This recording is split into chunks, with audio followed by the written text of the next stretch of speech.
Hi guys, and welcome to the channel. It's been a long time that I've been waiting to check out the new Safety Devices bumper. It's finally arrived, so let's take a look.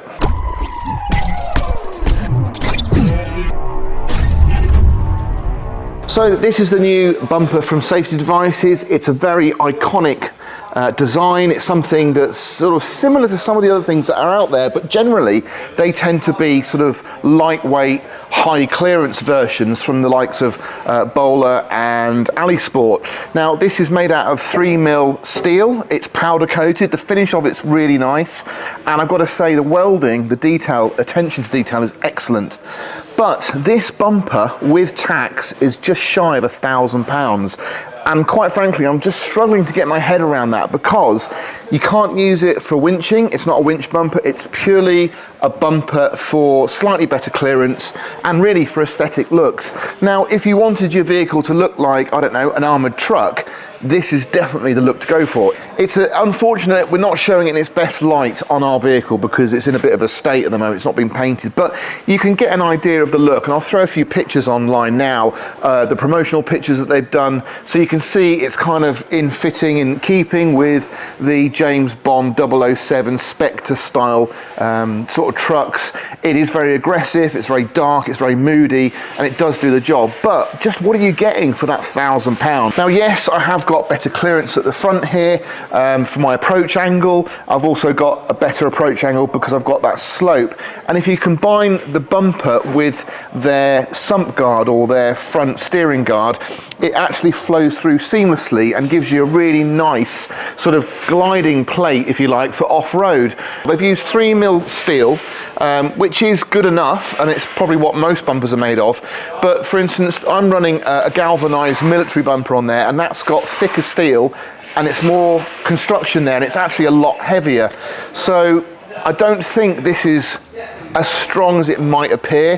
Maybe, and I don't know, but maybe the strength is in its construction in the box sections. But let's stick it on the bench and do some close-ups and just have a look and see what we think. Now, before we have a look in depth at the bumper, one thing that is good is that you'll get 5% off anything that's mentioned or covered or featured in today's episode. That means all the bumpers that I'm talking about, not just the Safety Devices one that we're focusing on, they'll all have 5% off if you go to the description below, click the link, go to lrparts.net, there'll be 5% off for the next 10 days.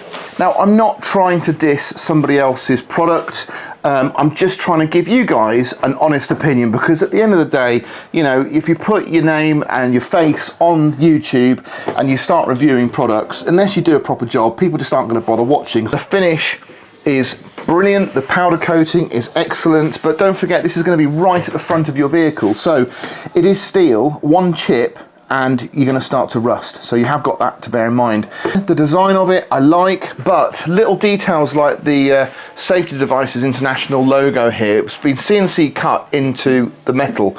That's lovely, but that's just going to fill with dirt, and it's just going to be an absolute nightmare to clean. And then we spin round to the back of it and we've got this monstrosity. Now, I know we have to make that watertight and waterproof. We don't want anything getting into there because it's just going to cause a problem, but that is ugly as sin. I know it's on the back and you're not going to see it, but all the same. And you know, this is all exposed. This is all like a massive mud trap. So it's a box section. I guess it's no different really to other bumpers that are on the market, but you have got some really intricate deep corners in here that are going to fill with mud if you take it off-road, and like little areas like this inside here, you are going to struggle to keep them clean and free of moisture. I think they've tried to broaden their appeal and broaden their marketplace by creating sort of, you know, couture products. That's probably the right word. I mean, this is, in some ways, this is form over function, because little details like this, they look lovely, and I really like that, and I'd be proud to show that off on my vehicle. But I'm going to take it off-road once, and that's going to be completely full of mud, and it's just going to be an absolute nightmare to clean out. I don't know if you can see there, but that finish, that is literally just the plastic wrapping that's made those marks on there.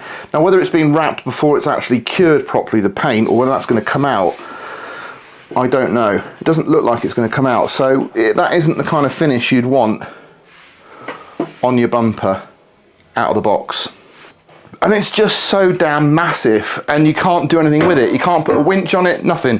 What that is for is just purely to look the part and to give you a really sort of robust, angry looking face on your Defender, and a lot of you might really like that. I don't, but some of you will. So if that's your bag, this could be the right bumper for you. There you go, that is my humble opinion, and I'm not afraid to throw it out there.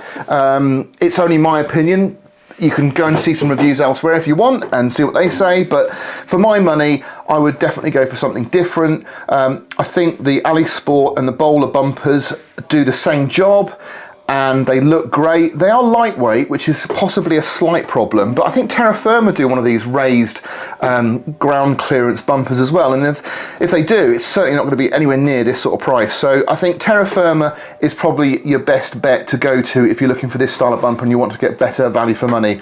Well guys, that's it from me on this episode. Let me know what you think of the review. If you agree with me, if you don't, let me know why. It'd be great to get some feedback from you guys, but in the meantime, do give me a thumbs up if you enjoyed it, subscribe if you haven't, and I'll catch you on the next one.